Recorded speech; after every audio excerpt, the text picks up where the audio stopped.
Welcome to the Dave Whitty Show. I'm your host, Dave Whitty. Back again for another episode, folks. Thanks again for tuning in. Had a little break last week. I had some dental work done and had to get some wisdom teeth pulled, so I was out of commission last week. Back again, though, with another episode. Got another great guest today. Very, very interesting. A friend of mine grew up with, for years in Mount Pearl, playing sports together and stuff. His name is Mark Ballard. He actually scaled Mount Everest, which is, incredible feat. I mentioned this, in the interview. I was following along his journey and everything that he was doing during the process, which, it was no quick process by any means, but he had a tracking device, where you could track his progress along the thing. And I meant, like I said, I mentioned it in the interview. And I remember when he actually reached the summit, I was home watching SportsCenter, which is pretty hilarious because he was on top of Mount Everest. So yeah, make sure you do stick around for a great interview with Mark. I mean, it gives some real great insight into scaling Mount Everest. It's just a daunting feat of doing that, and the mental and physical aspects that come along with that. To get you there and to get you to the top is just incredibly astonishing, really, for anybody to do that. So it was really great to catch up with Mark. He's actually lives in Norway, and so we had a little chat. We had a couple technical issues, guys. So there's a couple little cuts in between the interview. I mean, I'm not sure what's going on with my Zoom, but it's kind of happened the last couple episodes I've been doing, and it just had a couple dropouts there, so it's edited a little bit weird. The interview is hopefully not too bad, but yeah, just bear with me on that interview process there. What's going on here? We're back open again, thank God. I mean, things are starting to seem a bit more normal here in Newfoundland. Managed to get back to work a little bit. Did a few gigs last weekend. Had a lot of fun. It was great. Played into golf shots in Mount Pearl. Great little place to hang out, and they got HD golf simulators in there, so you can actually go in and do a round of golf. Dartboards and ping pong tables. Great place to watch sports as well. And Thursday, Friday, and Saturday night they have live music. Last week they had myself. Friday they had Nick Earl, and Saturday they had I can't remember, but maybe Derek Graham. But back there again this Thursday as well, so definitely looking forward to that. Friday I played at the Newfoundland Embassy, and if you have been following along on these podcasts with I interviewed Nhl, who's one of the owners of the Newfoundland Embassy. Had a great little gig down there Friday night. It was a lot of fun. Lots of cool people around. And it was great to be able to actually perform in front of some real faces and real people. Back on the ice as well, which is really neat. Played hockey on Friday. Played hockey last night as well. Recording this one here on Tuesday, April 13th, and played hockey last night. Took a little spill. Got a little sore hip today, but not too bad. I was absolutely gassed. There's no doubt about that. After a couple months of not really doing anything, drinking beer, and hacking darts, it was great to get out and hit the ice with the boys and get a few laps in. Needless to say, I'm definitely feeling it today. Lots going on in the sporting world, guys. I'm a big sports guy, and I always like to give a little chat about the what's going on in the sports. Watched the Masters this weekend, of course. One of the four majors that happens in the golf year. Was a little anticlimactic, there with on Sunday. Sunday's usually a lot of fun on the Masters. Hideki Matsuyama took it down. The first title from a Japanese, anybody from Japan, yeah. So big congrats to him, obviously. But one thing I found really neat was the pictures that were coming out the day after. I don't know if anybody's seen this, but they showed Hideki sitting in the airport. If you don't know much about golf, the Masters Tournament is probably the biggest tournament of the year, and what happens is you you obviously win the tournament and obviously a massive cash prize, but you also get a green jacket, and it's been this thing that's gone on for years. So the previous winner will then don you with a new green jacket that you get to take for a year, and then after that year, it actually goes into and it stays at the golf course in Augusta. And I seen a funny picture of Riddick in the airport, on a commercial flight, and he just has this green jacket, which is such a coveted, thing for golf and PGA, and he just got it draped over his chair next to him, like it's it's his spring jacket. I thought that was super, super funny, but still pretty neat, and always a lot of fun to watch the Masters for sure. Nhl Trade Deadline happened. Lots gone on with the Leafs. I'm going to break it down. If you got no time for the Leafs, skip through the next 3 to 4 minutes, because I'm going to talk about the Leafs, because not only the trade deadline, but just the run we've been on. I obviously never did an episode last week, so I didn't really get to break it down much, but Leafland has been looking promising right now. I know this is a thing. My buddies always give me shit over it, because every year, everyone, the Leafs go on a little run, and every Leaf fan is, we got the cup, playing the parade. But the Leafs have really assembled this team. Kyle Dubas has really put it together this year. Between the forward group and the defense and the goaltending, which is, Jack Campbell, this guy, I've said on previous podcasts how much I've been rooting for him. Just such a positive guy. Looks like he really, really loves the game, loves being in Toronto, loves the guys around him. Saturday night he won the game and now holds the NHL record for the most consecutive starts at 11 in a row with wins. So really, really incredible. The Leafs lost last night. It was a tough one against Montreal, Jack's first loss of the year. But I read a funny thing about Sheldon Keefe, who's the head coach of the Leafs, said that they flew into Montreal or traveled to Montreal the day before so that they could watch the Masters. So me and my buddies were kind of talking about it, and I'd say that the boys had a little hangover yesterday going into that game against Montreal, and they were definitely slow moving there yesterday. The trade deadline obviously happened yesterday as well. The Leafs picked up a couple key pieces there. Nick Foligno, this guy adds a ton of grit, experience. He's been a captain for 6 years in Columbus. Going to be a great locker room guy, and he's going to add just a ton of depth to that roster. They picked up a goalie, David Riddick, from Calgary, who's going to just be another piece. He's going to be another depth piece to our goaltending situation, because who knows what the hell is going on with Freddie Anderson. Kyle Dubas is not given any insight into it whatsoever. But they got David Riddick, who's he's a pretty decent goaltender. And one of the funniest things about this David Riddick move was that it's tonight. It's Tuesday. The Leafs are actually playing Calgary tonight. And for you guys listening, will be last night. But Riddick actually flew to Toronto last night with Calgary, who he had been traded from. Just a really weird situation. COVID has brought so many of these weird situations, and that probably being one of them. And I was watching an interview today, and the boys said they were all kind of giving him chirps and not letting him play cards on the plane today. And funny enough, it looks like he's starting tonight. I haven't really got a confirmation on that, but it really appears like that's what's going to be the case. So that's going to be an interesting start tonight. So really looking forward to that. And I'm sure you guys, if you watched it, you've probably appreciated it as well. Lots of big moves there going on. Boston made a couple big moves. They got Taylor Hall. It's going to be crazy to see what happens there. They're probably going to try to make a run here now and try to make it to the playoffs. I think they're in fourth spot in their division right now with so they're in a playoff spot. So they just added some key pieces there as well. So going to be really, really interesting to see how this all plays out down the line here. The Leafs have been rolling.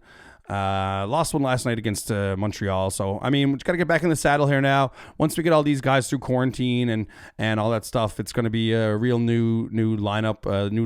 Not a brand new lineup, obviously, but a couple new members to the lineup, and going to be pretty interesting to see how it all comes together. And you know me, as a diehard Leafs fan, I am super, super excited. I'm just super pumped. I think they really have got a team together. They're a wagon. I mean, they're just so strong up front, so strong defensively. Goaltending has been fantastic. So, yeah, just heavy on the Leafs train. Yeah, I mean, there's not much really to say about the Raps. The Raps are kind of in tank mode, it kind of seems like. And the Jays are back. The boys of summer are back. Really, really excited about the Jays. I mean, I've always been a huge Leafs Jays guy. Love the Raps, obviously, as well. But I've really, really loved the Jays and the Leafs. And the Jays are back. It's a weird season. They've started in Dunedin, Florida, as their home base. Whereas, if anybody who doesn't know or doesn't follow baseball a whole lot, it's where Toronto actually does their spring training. Obviously, with the government regulations and stuff that's going on, they haven't been able to play at home in Toronto. So they started in Dunedin. They started off a little hot, and now they've kind of gone a little cold again. That's the weird thing with baseball is there's games every day, so it doesn't take long to pick up a few losses in a row. A lot of these young guys have looked great. Yeah, I mean, just looking forward to a good Jays season again. But yeah, anyways, I'll leave it there on the sports chatter. And you know what? I'm going to send it over to an interview with Mark Ballard, who's, if not the first, maybe the second of Newfoundlanders to ever get up to the top of Everest. I mean, Mount Everest. Who I can't even imagine. So yeah, we'll send it over to Mark Ballard.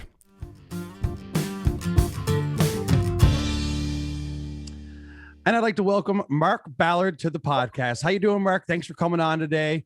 How's everything, man? How you doing?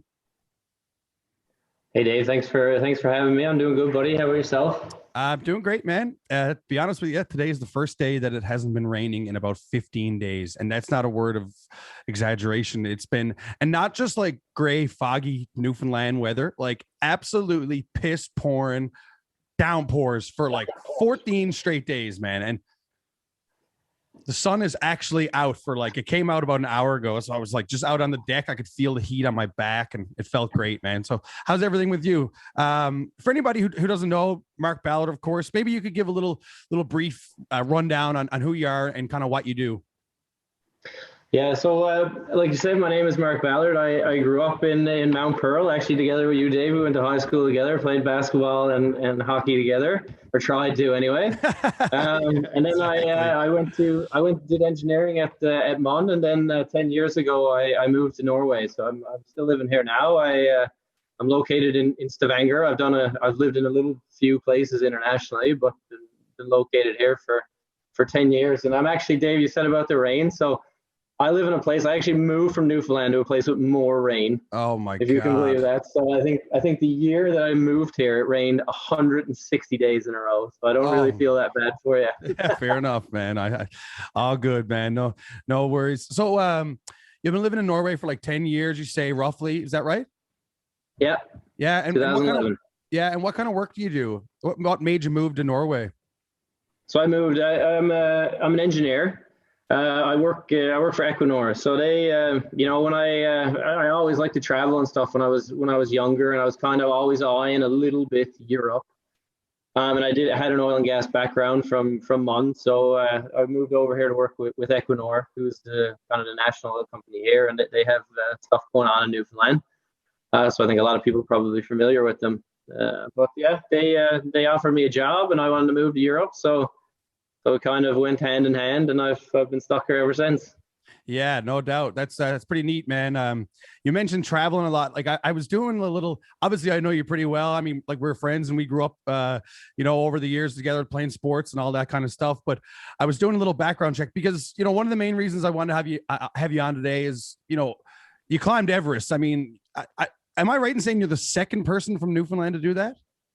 I'm actually really not sure. I've heard second. I've heard first, second, and third. I'm Okay, either I second or couldn't third. figure I it out actually either. have no idea. Yeah, I couldn't quite figure that either. But one neat thing before we even chat about Everest, one neat thing I seen about you today was you've been to 94 countries. 94, yeah. 94 countries. You've swam with great sharks in Africa.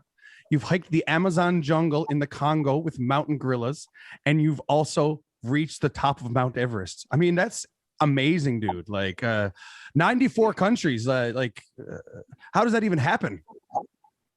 It's actually really weird, man. It's kind of, I could talk about it all day. Of course, it's been kind of strange. You know, I had a really good buddy. You knew him growing up, Ryan Earl, and him. I used to travel a little bit with him, and you know, obviously like normal spots when you're in high school. Like you know, we went did a road trip on the east coast of the U.S. watching baseball games, and we went to a couple of places down south with his parents when we were younger, and it just kind of hit me that like I loved being in other places, and since then, you know, moving here, I'm not a person. I don't like to go back to places more than once, so I kind of just look for stuff that is new. That'll be a new kind of adventure for me, whether it's an adventure or not. It's about, you know, meeting new people, seeing new things, and I don't know. I just got bitten by the bug, and I've been lucky enough in the job that I have. It's been pretty flexible in terms of time off, and even me traveling with work, and you know, it's just kind of gone from there. And then to me, it's about the adventure. What can I do that kind of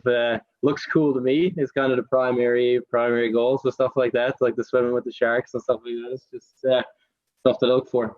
Yeah, no, that's yeah, super, super neat. I mean, I guess like that's got to be a huge advantage to being, you know, in Norway and Europe, as travel is probably so much more easier, affordable, quicker to get to. Obviously you can travel to a ton of different places quickly, as opposed, you know, say being in Newfoundland, whereas you'd have to obviously fly across the pond, or if you're going south or whatever. But I mean, that must be a big advantage to being where you are for traveling.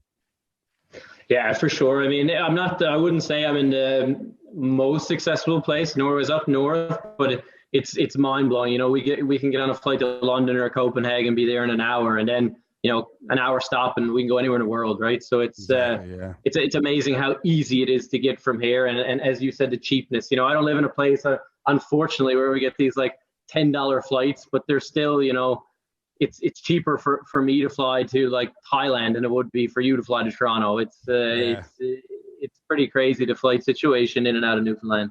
It is. It's absolutely bad, especially now, man. I mean, they're after hauling out a lot of the flights right now. I mean, I'm assuming they'll come back. Like, who are we kidding here now? But with COVID and everything, I mean, it's pretty much nearly impossible. You got to fly to Halifax, I think, now first, even to even really go anywhere, which is bananas. Norway's pretty expensive, right? Like, I mean, like. Norway is it's cheaper sometimes if you want to go on a booze trip for a weekend. It's probably cheaper to like get a flight, go to Copenhagen, and drink there than it is.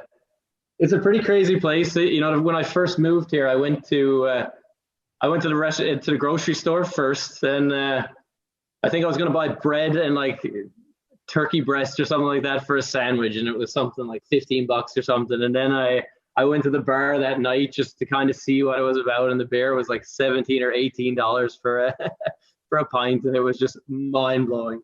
I mean, I guess as let's say like a tourist in Norway, I mean, that would obviously come as a shock, but I guess as a resident who's lived there for a while, I guess does it equal itself out after a while? Like once you start working there and living there and earning there?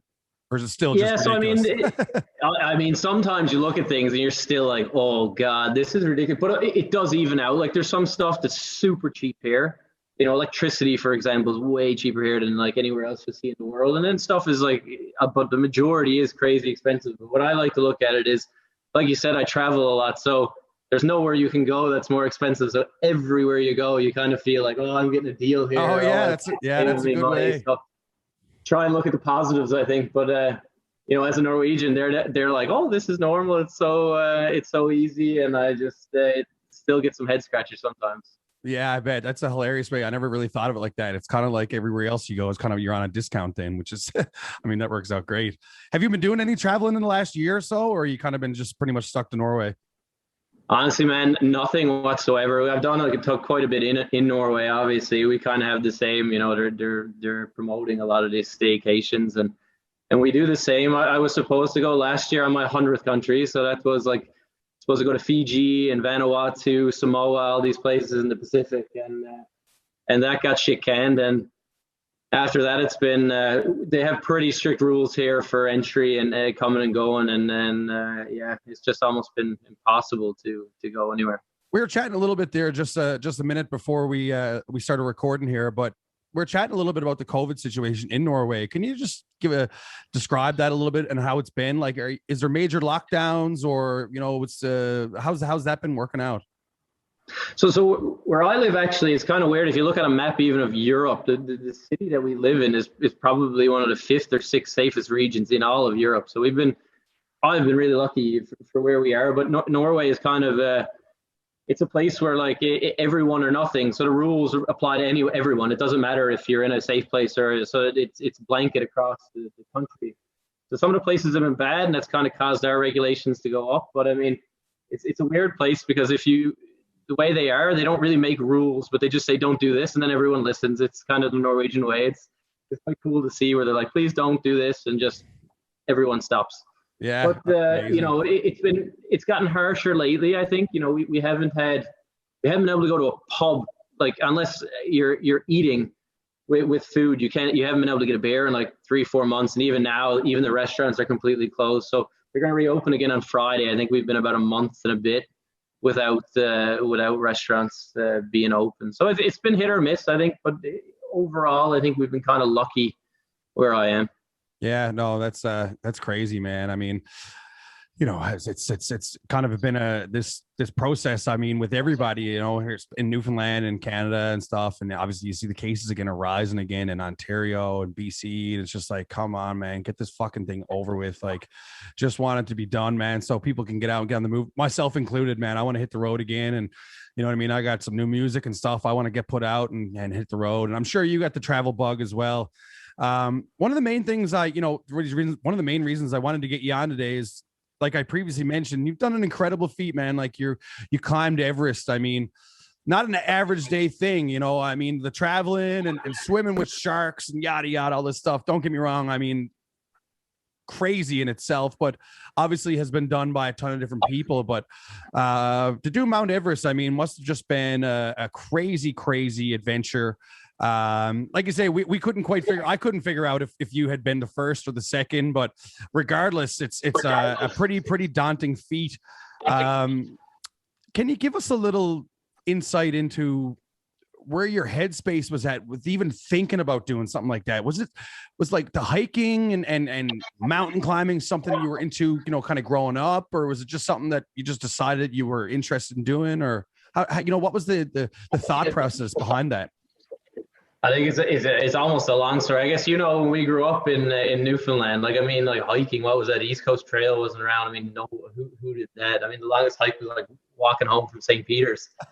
So it didn't start here. It didn't start in Newfoundland. Now when I go back, I love to do it, right? You have these trails and stuff, and you can get out. Even like Signal Hill, I'll kind of do like a weird route up it or something. But I think it had to start when I was here. I remember the first time that I moved here, I went for what I wouldn't even consider a hike at the moment. It takes me like 15 minutes to get up. And the first time I went, I was like, why are you people doing this? This is so crazy. What am I doing here on a Saturday? And now it's like, I look at it as a joke. But it kind of stayed was a weird story because I got lucky, I think, getting into the climbing, because I was supposed to 9 years ago or something. I was supposed to go with a girl here that I met to South America. And we broke up like 3 weeks before the trip. We just decided, we're not going to go on this trip. Let's just end it. And I had all the time booked off work. I really wanted to go. I really wanted to travel anyway. And you talked about all my traveling. So I was like, I got 4 weeks off. I'm going somewhere. I'm not sitting at home. And I was just asking some friends, and one guy this group of friends had the exact time booked off that I was going, and they were going to Africa. So they were doing East Africa, and they were doing Kilimanjaro in the beginning, and then basically we drove, or we stayed in tents from Tanzania, or from the Kenyan border all the way down to Johannesburg in South Africa, through like 7 countries. So I was like, for me, that was like game on. I'm doing it. And so we did Kilimanjaro in the beginning, and I hadn't obviously trained for anything. It was just new, and I kind of I found it quite easy. We did a pretty quick route. We were up in 3 days, which is quite, it's not crazy, but it's quite quick for there, and had no real feeling of the altitude or anything. And I think once you get the height, I was kind of like, okay, I can do this. Maybe I can go a little bit higher. And then I got the opportunity to go to Nepal the first time after that. And I did kind of maybe a more, obviously Kilimanjaro is a hike, right? You don't really get on any ice. You don't need crampons. So I figured, okay, let me try that in Nepal. And I did that, and I loved that. And the same thing. And I got to see the beauty of Nepal with, being in these valleys that have mountains that tower over you like 3,000 meters, like 3 kilometers. You can look up. It's incredible to see those sights. And it just kind of hit me from there. So I think that's where I kind of got the Everest idea when I did that first mountain. It was like 6,000 meters. And then I just started building up to it. So it took like, I started, the next mountain I did was 7,000. And I kind of went for a pretty difficult and really cold 6,000 meter mountain. And that's when I kind of said, okay, now I think I can do it. I think, long story short, that's kind of how I got there and into that headspace. Was just, I first decided the height was what I liked, and I wanted to see those views, and then it was, just about building up to it. Yeah, I mean, burnt. That's crazy stuff. What's something you do to prepare for that? Like, actually, first off, I want to ask you, how long does say from the day you start in until the day you leave? How long? What is that process? How long is that process?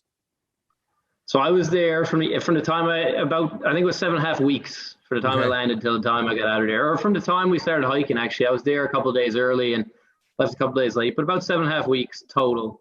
And how do you in the valley? How do you prepare for something like that? Like, are you at home in Norway preparing and getting things together, or is it something you do when you get there?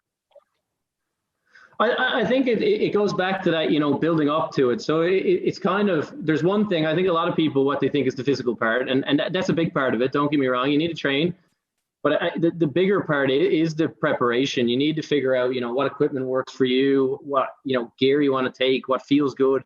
So even stuff like, what backpack works for your back, what socks work for your feet, so you're not blistering. If you're blistering, it's 7,500 meters, you're fucked. Is that simple? Exactly. Small injuries become big pretty quick. So I think the build-up is a lot of it. And so these people that kind of just go and try an 8,000 meter mountain are suicidal, in my opinion. It is a little bit about the history. So you kind of get used to everything. In terms of getting ready for it, by that time I had my gear fine-tuned. I knew exactly what I needed. I had all the equipment anyway. So it was I wouldn't say the preparation was that much. It's about making a list at that point then and knowing what you want. But even simple things, Dave, like the food. What food can your body handle at altitude and at extreme, when you're not eating and drinking very much. So I actually almost messed that up on Everest because I tried to use these like goo gels. I use them a lot when I like biking, but I could not stomach those things up there, and it was really bad. It was disgusting almost. You couldn't stomach them, but you live and you learn. And what was the reason behind not stomaching? Because of the altitude, or because is that what it was? And it's hard to say. It just wasn't mixing well in my body. Right, it just I physically couldn't swallow them. Crazy. You're tired, and your body just reacts to certain things differently, and that's the way. So you need to be really careful. The food you need to bring, and it's actually a funny story. The lead guy that's there, he swears by this routine that when they ask him what he brings to when he climbs high mountains, he brings 20 kilos, like 45 pounds of Swedish fish. That's what his body loves, and it's what he can eat easily because you can just swallow them. Sure. And that's all he'll eat on the whole course, and he'll eat some different meals and stuff when he's in the tent. But that's his go-to. And I don't have something crazy like that, but that's his thing, and that's what he does. But of course, on the physical part, that's something different, and anyone can do the physical part. So for me, it was. I started 6 months, and then I was extremely, I did 3 hours a day, every day for 6 months, like 2 hours of cardio and an hour of weights every day.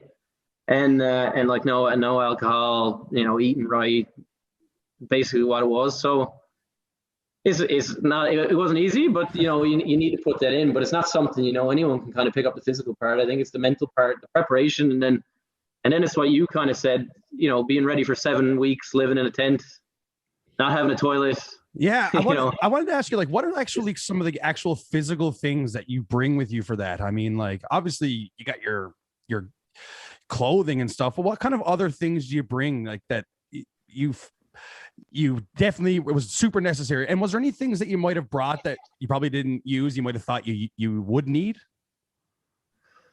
Yeah, so I think for me, you bring as little as possible, because every weight. I mean, you kind of see it as some people say, like a pound at here is literally 20 pounds up there, and it's true. You really want to minimize the weight. So I think at that point I'd fine tuned what I need. So I don't think I brought anything that I really didn't need. But there's some things that you kind of get used to. Like I still bring like like a hot water bottle that's insulated. I put it in my sleeping bag. So I put it with like boiling hot water in the night, and that'll keep your sleeping bag warm for at least 6 or 7 hours. So that's something that I kind of picked up along the way. And then there's some stuff that you really need. Like I bring this like rock tape with me because my fingers caught music. So like even simple stuff. Like I have an old iPod that I bring everywhere because the battery never goes in it. And I keep my phone for, taking pictures.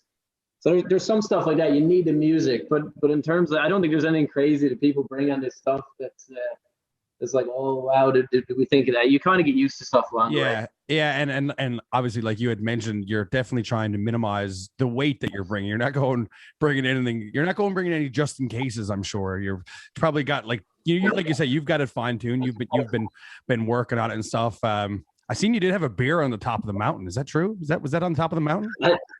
No, it wasn't on top. It was at base camp, so it's still 5,500 meters. But sure. I brought.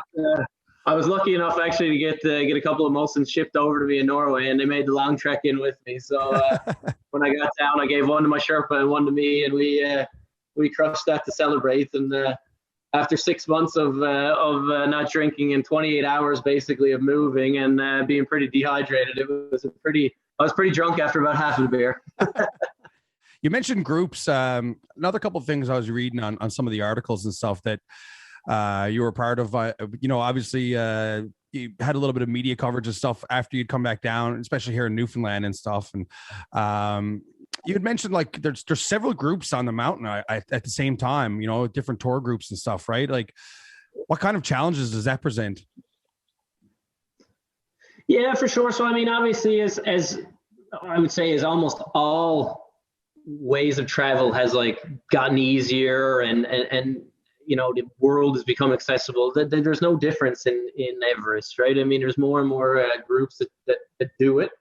And I mean, I think the first part is the coordination, right? So when I can't even begin to tell you how many groups there were last year, how many there normally is. There is quite a few. And they come from all different backgrounds. So you kind of have some private groups. You have groups like us, which like IMG, the one that I was with, is like one of the more famous ones that you'll hear about. They were the ones on the Discovery Channel. They've had like reality shows on them where they follow them up the mountain. And then you have, the ones that have been in the movies and stuff like that, these alpine ascents and stuff. And then you have some smaller teams. You might have like army training teams. You might have like, a national team that just kind of is a mismatch people. So it all varies. There's no one way to call what a team is. I mean, there's many different ones. But I think kind of challenging part, when there's obviously less teams, they can coordinate a bit more.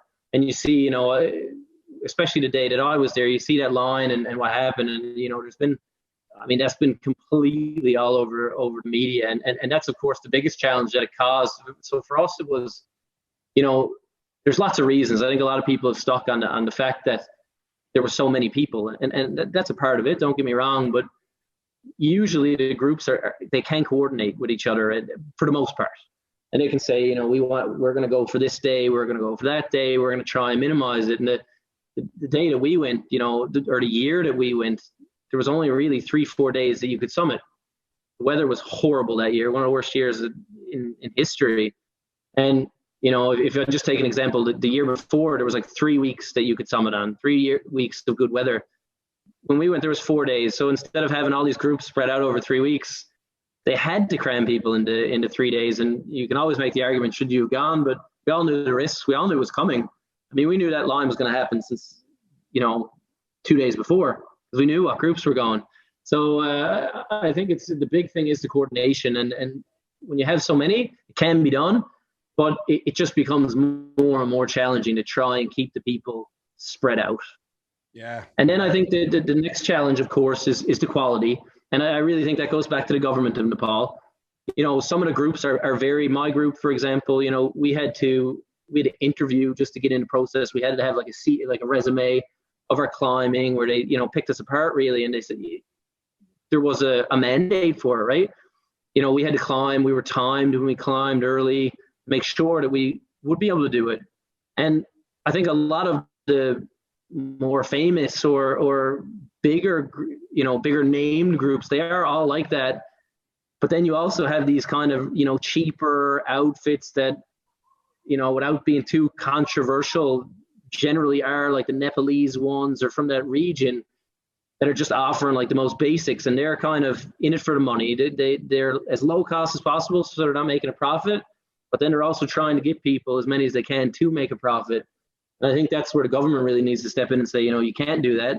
Maybe even a minimum price needs to be charged. Mm-hmm. And then, of course, they need to mandate as well that a background needs to be done on everyone. So I think they did do that after the year that I climbed. From what I've heard, is that they are mandating that you need to have reached a certain height before you're allowed to attempt it.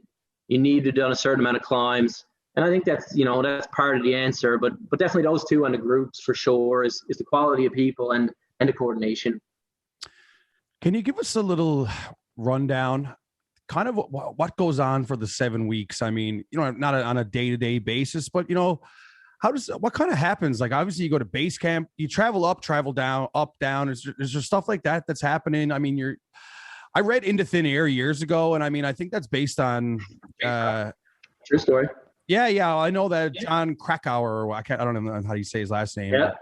I mean, I read that years ago and just super, super interested in it. And I think that's what the Everest movie is based on, I think, as well, right? Yeah. Yeah, correct. Like, can you give us a little rundown on the process of what actually happens when you get there? Yeah, so I mean, first of all, it's just to get to the base camp on the Nepalese side. It's a 65-kilometer hike in, and it's 2,500 meters up. So it's like a hike. It's like a hike to Whitburn. Yeah, basically, yeah. So you got that, and generally you take that quite slow. I mean, 65 kilometers, people can argue you can do that in a couple of days, but at altitude you take your time. So that's the first 2 weeks, and then we climbed a 6,000 meter peak just as a warm up climb.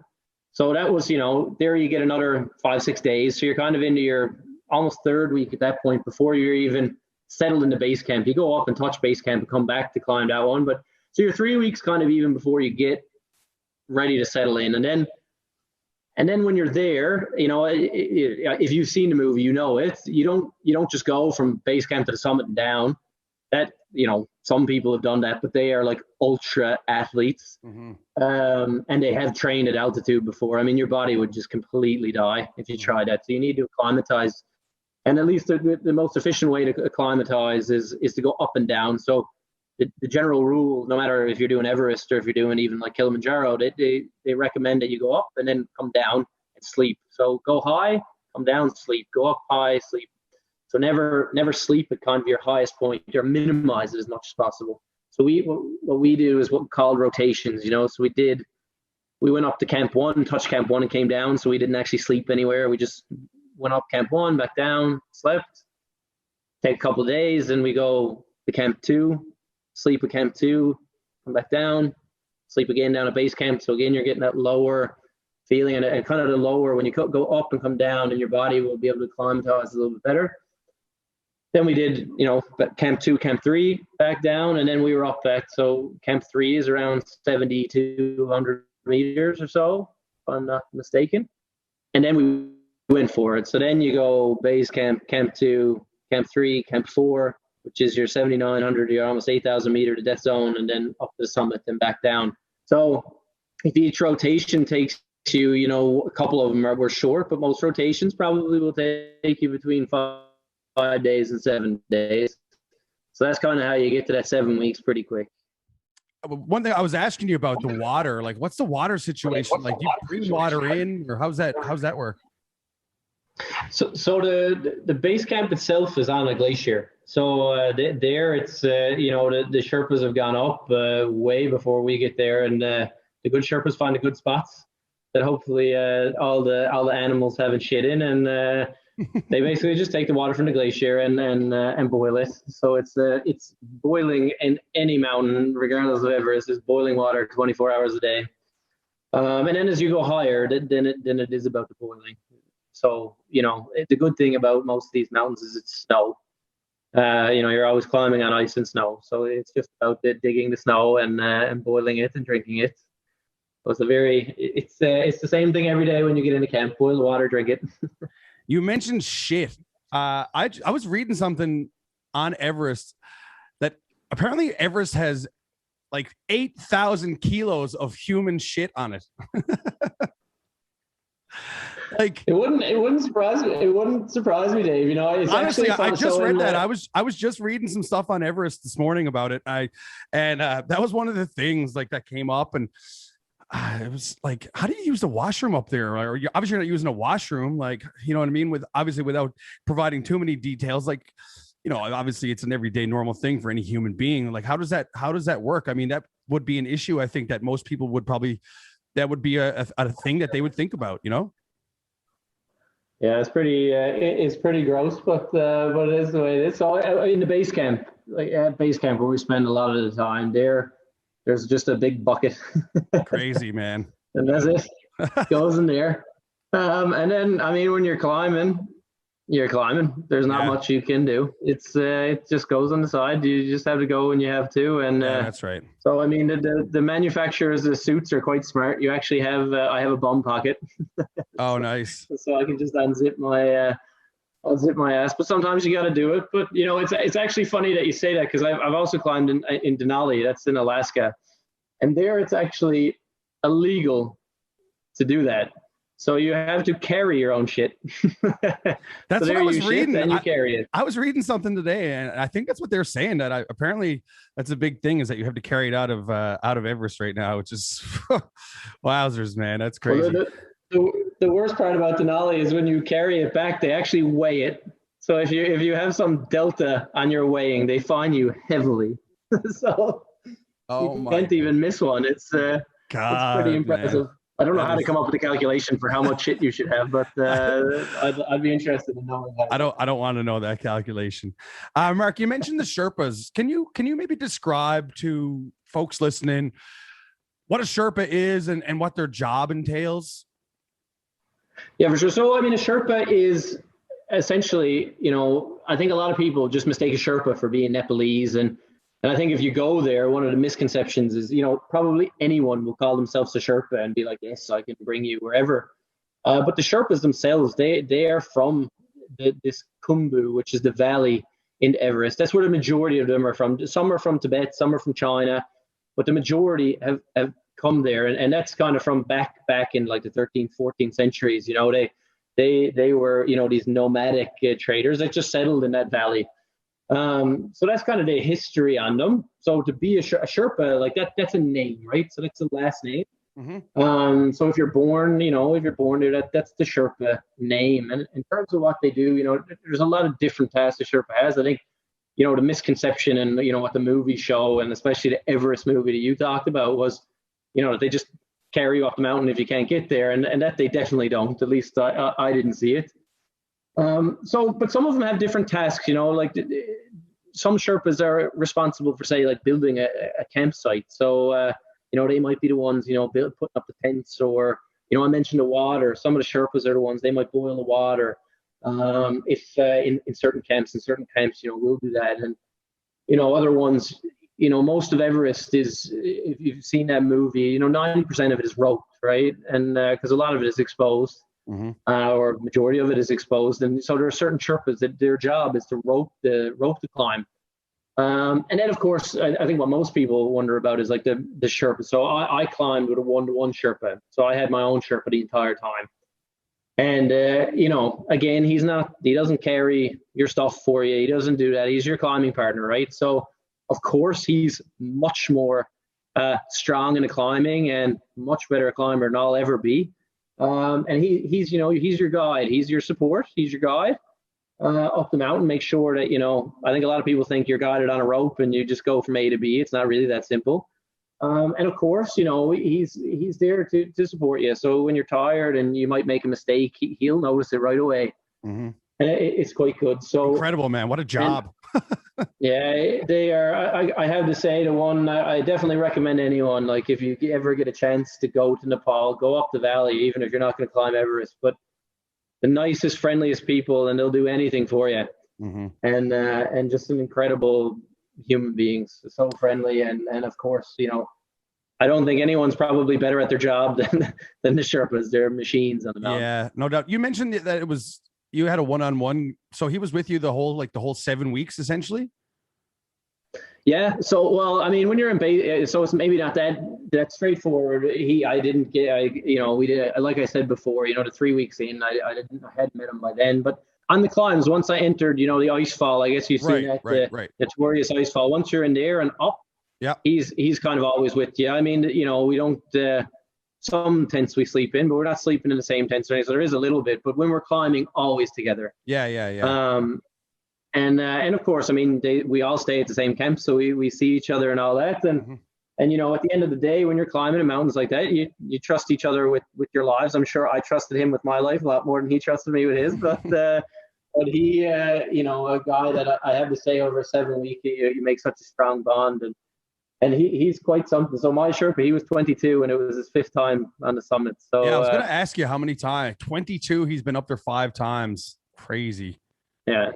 And he comes, his father was climbing that year. I think he didn't summit because his client didn't summit, but it was his 20. I think he had summited 17 or 18 times before or something. So wow, they're pretty special. When you think you can only summit once a year, it's pretty impressive that they're ringing off that many.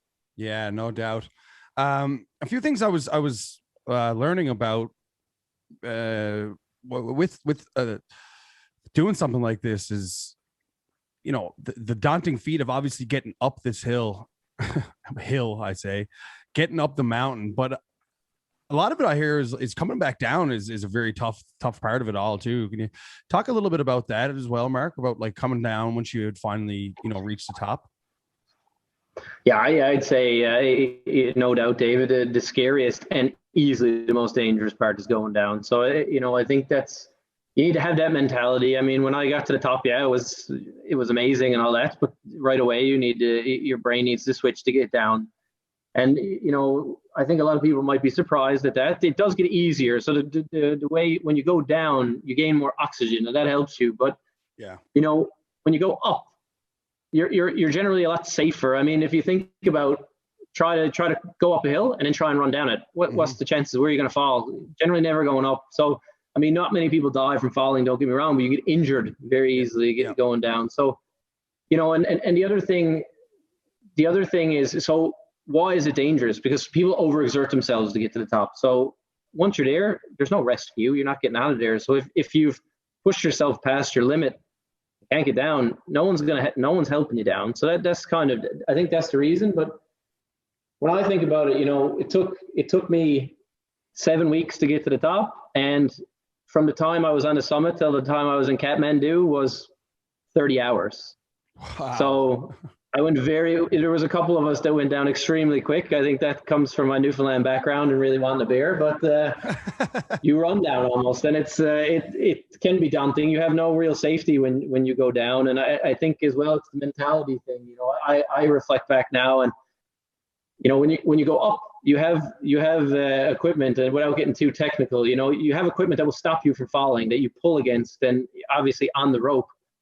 But when you go down, you can't have that because you won't go down. Exactly, you're going the opposite way. Of course, there are certain types of rope knots that you can tie in a rope, but if you want to do that every time you're at an anchor, you'd be going down forever. So I think a lot of people take risks, and including myself. I when I got lower and lower, I was barely, I was putting one carabiner on, and if I fell, I was going to the next anchor. So I was falling like 200 meters, and that's that's a bad injury if it happens. So I think it's a bit the mentality, and a little bit you kind of get lackadaisical as you go down because you're so tired. It's I think the last day for me was 28 hours with 2 breaks. It's a long day, and you kind of just get more sick of it as you go. Can you talk about the day that you finally made it to the top? I know there was obviously a ton of weather around those few weeks there, and you had mentioned as well that, you know, there was really only a certain time frame that you could really get up there. Can you talk about that final real push, and maybe what the feeling was like when you had finally, you know, you finally got there? You like, I mean, I've seen the picture of you, man. You look ecstatic. Like, you know, it looks like that you just won a championship, which is the equivalent of that, I'm assuming. You know what I mean? That's exactly what that is. So yeah, just talk a little bit about, you know, once you finally dig it up there, and those final, you know, kind of few hours with the weather and stuff like that.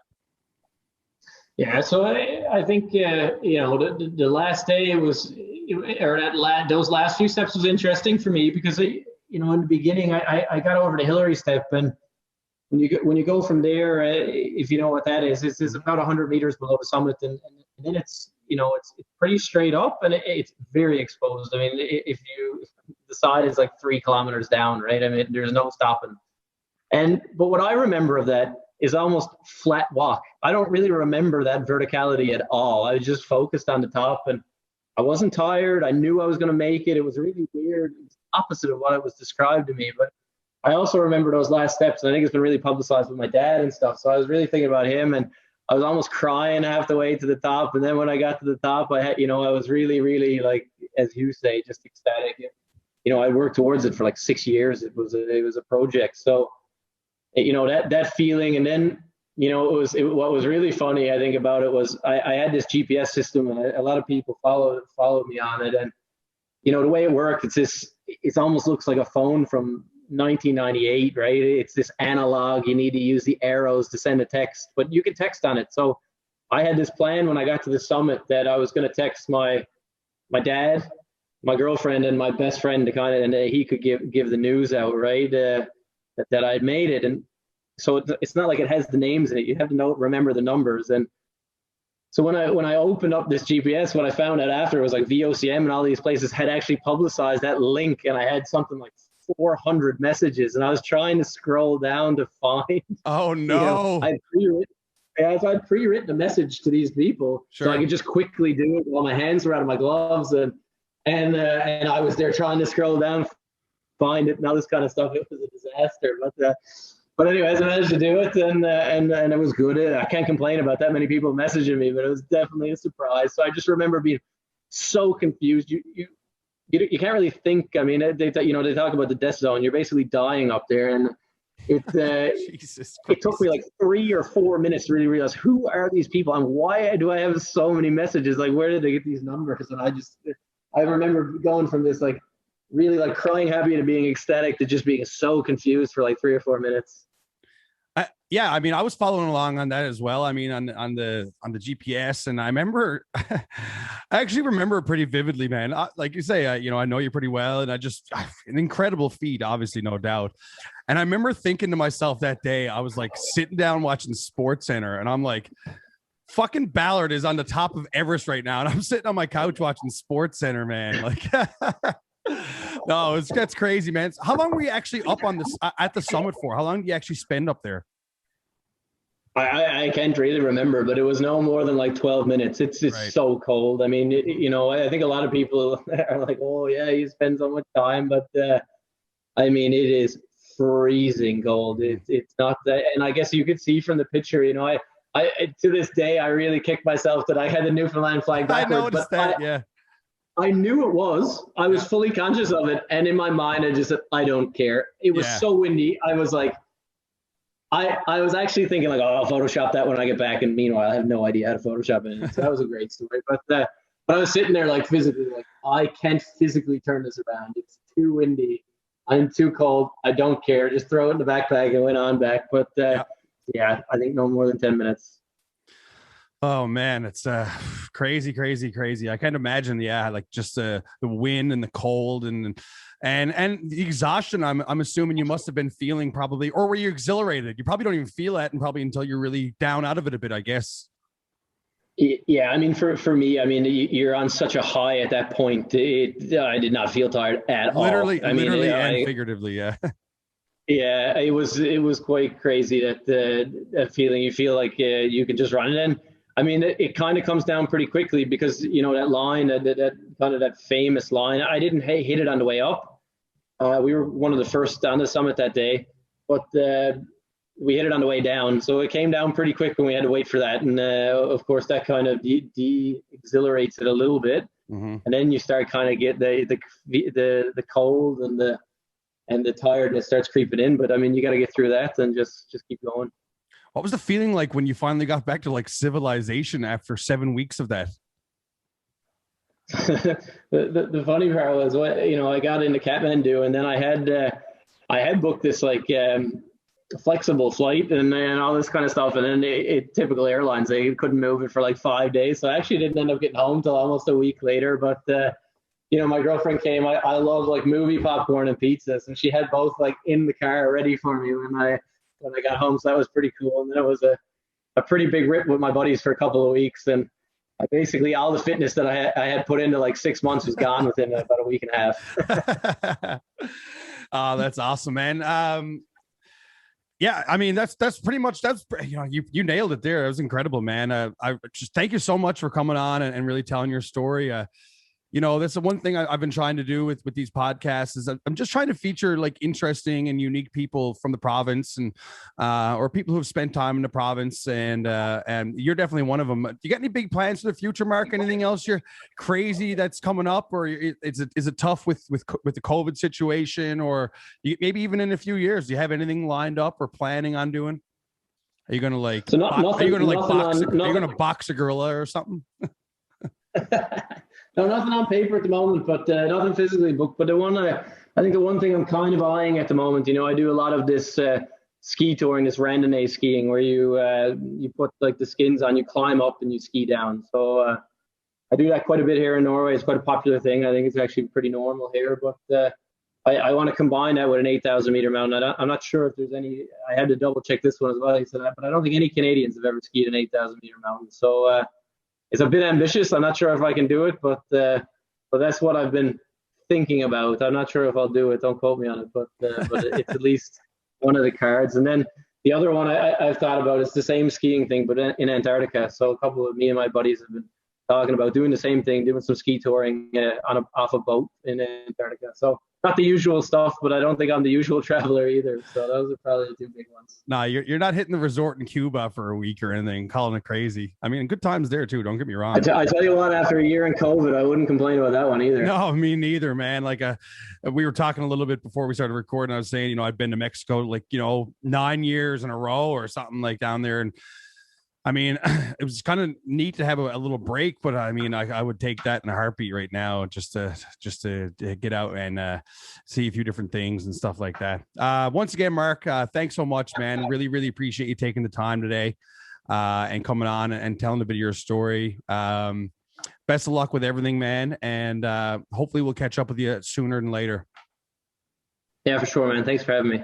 All right, buddy. We'll chat with you soon.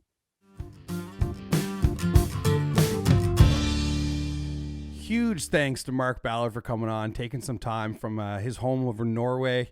I reached out to Mark there last week and asked if he'd like to come on. And, as he's a great guy, really, really nice to talk to. And it was nice to catch up with him and hear all about his adventures. This guy is just nuts, like 94 countries he's been to and just done some crazy, crazy stuff. I mean, on top of all the other stuff, he climbed Mount Everest. I mean, I have a hard time climbing up Springdale Street sometimes. I mean, so yeah, it was just a crazy, crazy feat. And I loved hearing all about that and just some of the weird and tough and hard situations that he found himself in during that. And it was amazing to me to hear that how long it takes to do this, and it's so long just to even get in the base camp. I mean, it's 2 weeks to get to base camp, and it's 65K. I mean, like I mentioned in the interview, it's essentially like hiking to Whitburn if you're from Newfoundland. I mean, it's I can't imagine. That's just to get to the bottom. So yeah, big thanks to Mark Ballard for coming on, guys. It was he was awesome, and really loved having that conversation. Yeah, I mean, that does it for me, really, pretty much. Back got a couple of gigs this weekend. Thursday, I'm at Golf Shots in Mount Pearl. Friday, I'm at the Bull and Barrel. And Sunday night, I'm back at Greensleeves doing the Sunday evening gig all summer long at Sleeves. So, yeah, you can catch me there on Sundays and, wherever else, as long as all these, all the COVID stuff and it stays at bay and hopefully we don't get any more big outbreaks and we can kind of get through this thing now with the vaccine program kind of rolling out and that. So, that does it for me, guys. Thanks so much, everybody, for tuning in again. I'm going to try to keep the podcast rolling. I might dial it back in the summertime, maybe to once every 2 weeks, just because it's going to be a little bit busier and I find it a little bit difficult trying to take the time to edit these, and it takes quite a while to get the editing down and all that stuff. So I'm still looking for a sponsor. If you want to sponsor this podcast, you know how to get a hold of me. I mean, don't take much. I'll take anything at this point. If you're looking to come on board, and I'll give you a couple ad reads, and we can chat about your business or whatever may. That about does it for me, guys. Thanks again for tuning in, and we'll catch up with you next week. Peace.